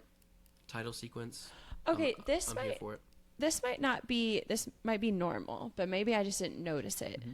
I liked that they lumped in the closing credits the cartoon. So they credited everything for Belle, like the voice, and then the Yeah. designers, Animators, and yeah. then they credited everything for Yeah. Gaston, and then they credited Yeah. everything for the Beast instead of cool. just a list of animators or a list of voices. I did Yeah. like that. I think It wasn't I think normal. they did that more with like some of the animated movies back then, Okay. because like some of the animators that like I would follow online, Mm-hmm. they would talk about like they were like the lead for that character. Sure, Like, yeah. and they had other people that worked with them, but they were Mm-hmm. essentially Basically the lead. played.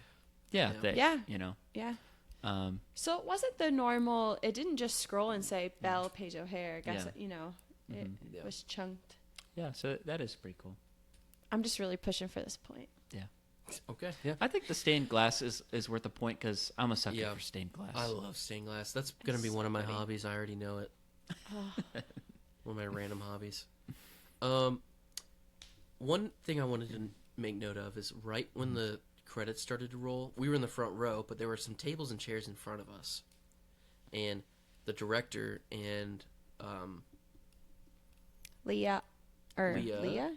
Allers. Allers. Leah Allers sat in front of us while the credits were rolling, and it was just cool because they were watching the credits, and it was so fun watching him watch the credits because he knew everybody. Maybe not everybody that worked on it, but like he was very much like intrigued and like very locked in with like reading everybody's line, and nobody does that. I mean, the director does because it's his movie and he knows the people. Yeah. But I feel like that's so cool to watch him do that. Yeah. Like that was almost more interesting than watching the movie. Well, and everyone was For so him. sweet and clapped for when Roger's name popped up, Yeah. and Yeah. it was fun to watch her react to that too. Yeah. So yeah, credits were quite cool. I'll say that. Which brings us to 10 out of 10 points already. I told you. Stapliest. I told you it was gonna be Stapliest. I thought it would be too. I feel like this is a great should have movie. brought the It's stapler. 100%er. Yeah. A stapler. I have a little purple stapler. Do you that really? Yeah, that I put on the little inside quotes shelf. Yeah, a little mini one. Oh, okay. But I should have clicked it for Exactly what we've Stapliest. been looking for. Right. Yeah, I already had it. We so. have a full size at home, but Dad uses it. It's purple. Full size purple I stapler. use this one. I actually went into the office the other day and was like, "Where's my stapler? I need it." I believe you have my stapler. It was my travel stapler when I was stapling things as a On the teacher go. on the go. Oh. Mhm. Your profession would use that the most as a travel stapler. No Yep. other person has a travel stapler. But it's so cute. It's so tiny. Yeah, little mini stapler. All right. Oh, we're not 10 out of 10 yet. Did we talk about the rewatchability factor? No, we're about. I thought you were to just be. showing your hand. We're about Yeah. to be. I don't already think it's said that it. rewatchable. I'm just kidding. I already said that I am in the mood for this movie at all times. Yeah. I think it. I mean, you can critique some things, but overall, like it still holds up. It does. Like all these years later. And the fact that we have two options to watch, and I don't want to choose one or the other. Mm-hmm. And most of the time with these live action remakes, I'm not going to want to rewatch them because a lot of them aren't good. But this one was good. But it doesn't make me not want to watch the cartoon, you know? Mm-hmm. So, Yeah. Yeah. very rewatchable. Yeah, it's a classic. Mm-hmm. There 10 is out of a 10. there's a show version of it in Hollywood Studios that I think has been around for so long. They do a 30-minute condensed version of this movie. It is hilarious because it's 90 minutes moved into 30 minutes, so they have to say things like, through a series of strange events, Belle finds herself locked in an enchanted castle, and then they pretty much do all the songs. Like, Yeah. that's what the show is. But that's something that I thought at this point in time, they do it in a huge theater in Hollywood Studios. I thought by now it'd be something else. Yeah, moved on to the. But it, Still I going, mean, huh? it runs like probably at least 5 or 6 shows a day. It's still going on. It's the same thing. The cast is always amazing. It seems like a stepping stone for a lot of people to be in that show and then go on to other bigger things. But Oh, okay. but it is rewatchable. Yeah. 10 points. Yeah. You said live show. Have you seen the Broadway version of this? I have a touring version of Touring. the Broadway. Yeah. Good enough. Yeah. Did you know that the original?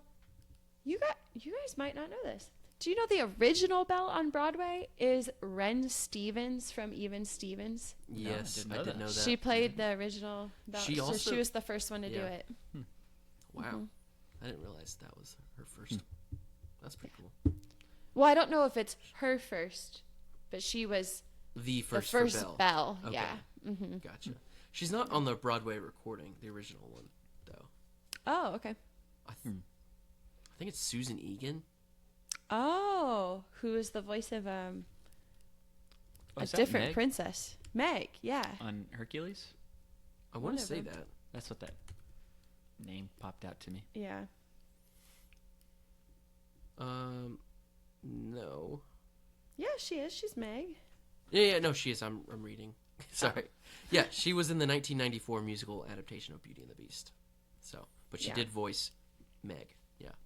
Well, wait, maybe she was the first then. I thought that. I think she was the first. Yeah, but then I thought it was Stevens Ren. did do it. Yeah, because 1994 would be way too early for. Yeah. I know Ren Stevens was also in one of the versions of Parade, Oh. which is like a darker musical, but I like that one a lot. She played the girl that died. So, but yeah. Maybe one day I'll Okay, get to she play was Belle. the youngest one to ever play it on Broadway. Youngest. 19 years old. 2004, Wow. she started a 31-week run. Wow, that is. That's a lot. Man. Right after Even Stevens, huh? Well, shall we get to the bonus points? Yeah, we're already 10 out of 10. It passed 100%. This is a 5-star. And I already gave it a Letterboxd. point for the DVD menu. Yeah. Yeah, you So- did. We're at And 11 points. We don't even at have to talk this- about the DVD menu. Also, ahead. the theme park attraction. You just talked about a theme park I attraction. just like Mm-hmm. the a Tokyo one show. is well, the show, but also Mhm. the Tokyo ride is supposed to be incredible. Okay. And the restaurant is great too. Okay, They serve okay. great stuff. That's where I Man. want to talk about. Well, let's talk props. What is the proprietary prop? What's the iconic prop for this movie? What would you The say? rose. The rose. The Yeah, that's what I rose. put. The That's enchanted true. rose. Yeah. The Enchanted Rose. Dang, Otherwise, it it's passes too. We're all- at 13 points. Otherwise, it's all like characters that are props, unfortunately. Yeah.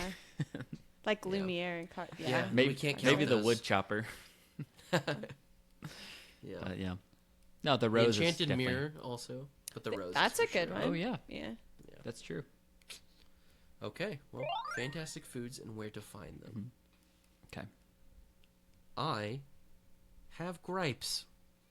Oh. So much so I asked the actual director of this movie what his thoughts were because nobody knows what the gray stuff is. Yet Disney somehow sells it in their park. But I know Disney has it wrong. They're just trying to make a buck. Yeah. But it's delicious. They would so never do that. It's like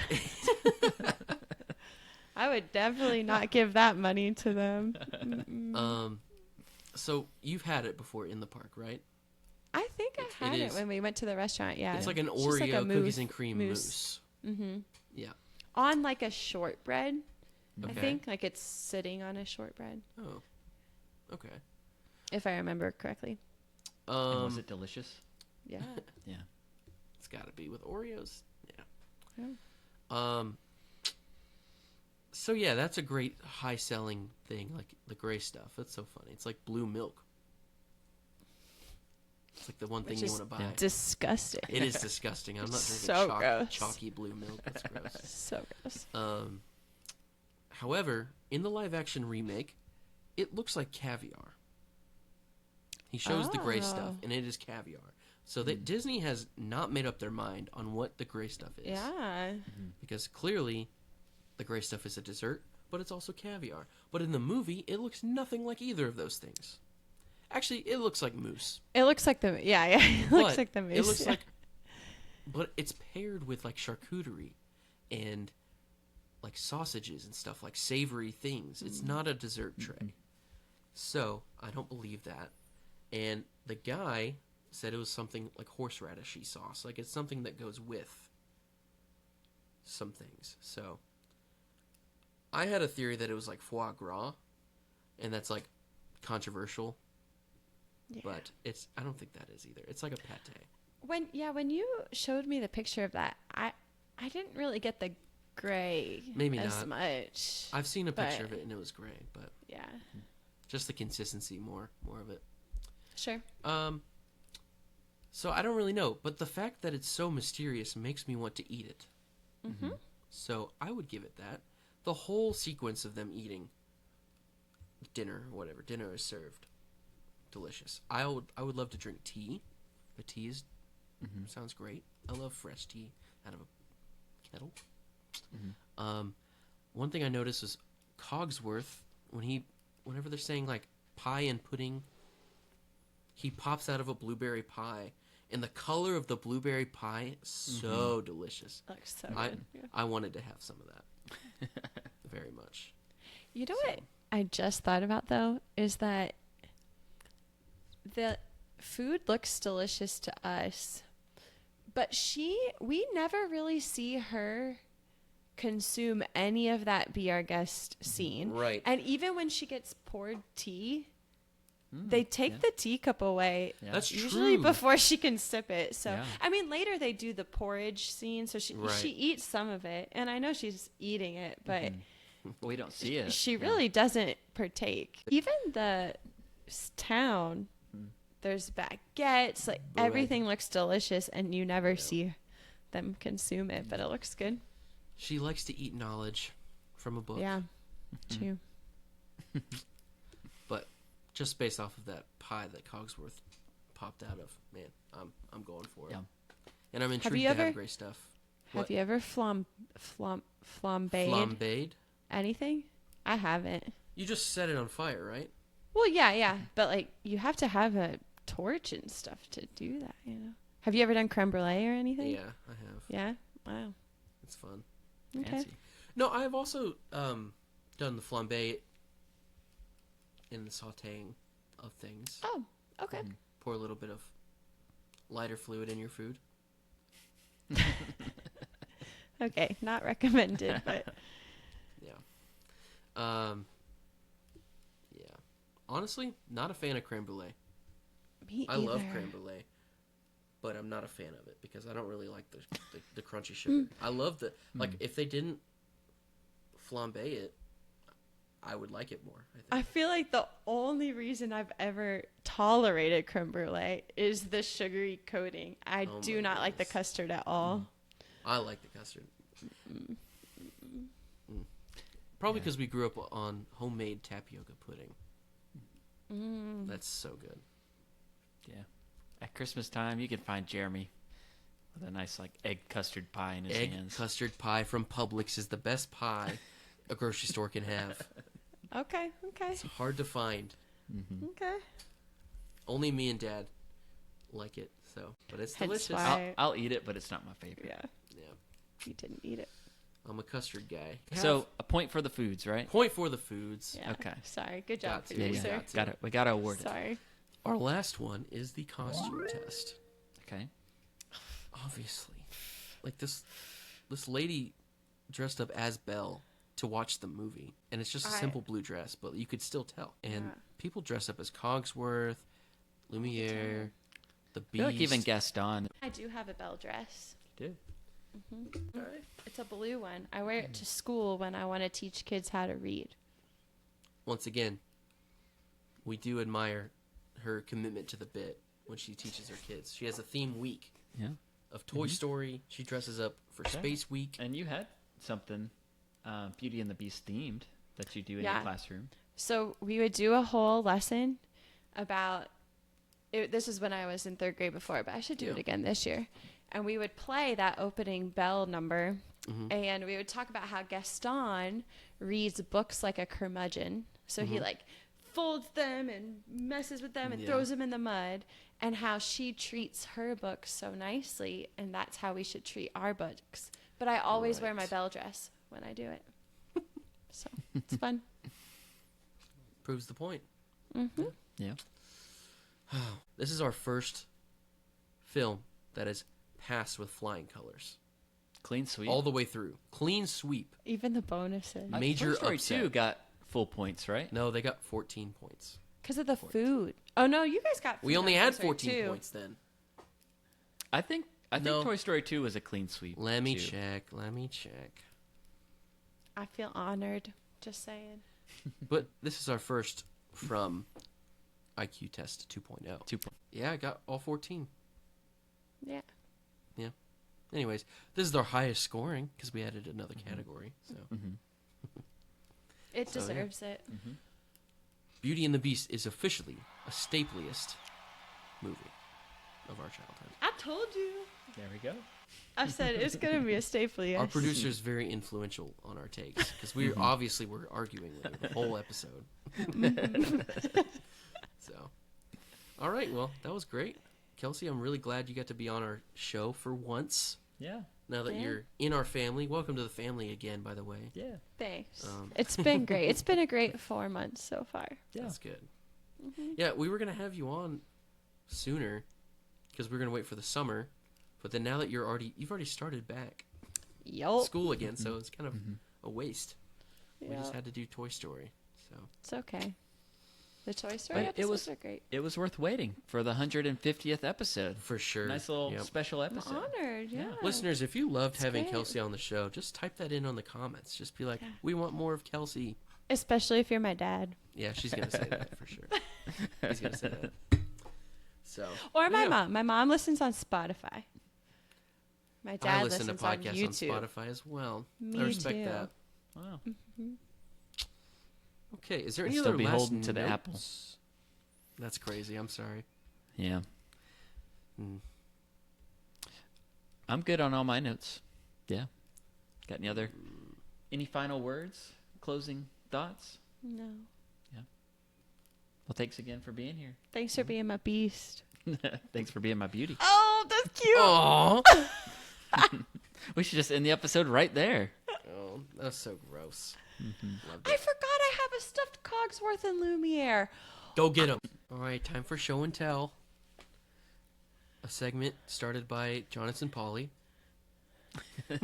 Well, I couldn't get out my Belle Barbie doll or my Belle toys. I didn't have time. But I did get out my Lumiere and Cogsworth. That's great. Aren't they so cute? Yeah. They're awesome. I don't remember where I got these or when I got these. Probably a gift from my mom. Another shout out. Lumiere definitely has like a Pete Wheeler look to him. You know what I'm saying, Jonathan? Yeah. I don't know who that is. Backyard football. Oh. He had a Backyard big soccer. forehead. Well, it's because he's made of paraffin. Yeah. Wax. Paraffin wax-headed looking Pea brain. pea brain. Before we go and close out for the night, if you were to be turned into an enchanted object inside of a castle, what would you choose yourself to be? Wow. Does it have to be like we pick something from the movie? Or Nope. Just anything. Just an object Oh. in your house. I feel like I actually would have been a tea set though, Tea set? like Mrs. Yeah. Potts or something. But I'll try to think of a different one. Jonathan would be the DVD shelf. That's not castle. I think me and Jonathan would both be matching DVD shelves. You could be the Christmas tree. You love Christmas. It'd be cool to be like the ladder in the library. You know, get to like Yeah. zoom around back and Ooh. forth, That's cool. That's read some fun. books. Yeah, but you're locked into the library, though. Yeah. What about like a fireplace? Like to be the fireplace. That'd be cool. Kind of cool. I think I'd be in the kitchen somehow. Yeah. I feel like I would be, too. I'm not sure what I would be. You know, I actually stole these from somebody, and they know who they are. And if they want them back, they have to keep listening. That's my favorite segment. Ransom. Yep. What have we ransomed this week, Jonathan? All right. I guess we should close this out, huh? Yeah. Well, another day, another staple. Our only question left is, what do you think the gray stuff is? We need to know. It's not cookies and cream mousse. I know that for sure. Leave your comments down below. Or let us know on Instagram at InsideQuotesCast. Or you can go to my page, and I'll repost it in my stories, and then you can Yes. find it. She There you does go. that. Yep. It's been promoting She's- Yes. us. So I'm gonna ask you if you have anything to plug. She's But our it's producer. just gonna be our podcast, right? Yeah. Inside Quotes Podcast. She is our producer and our paid ads manager Yes. as well. Inside Quotes Cast. Sorry. On Instagram. On Yes. Instagram. Yeah, check them out. 5-star review on Spotify too, please. Yeah. Thank you. I was listening to a podcast the other day, and they were like, just give us a review. It can be 1 to 5 stars. That's so nice of them. And I was like, wow, no, everybody asks for a 5-star review, but nobody asks to be honest. Yeah. Our show art was done by Bryce Bridgman, and you can find him on Instagram at GroovyBridge. And we would love it if you left us a 5-star review.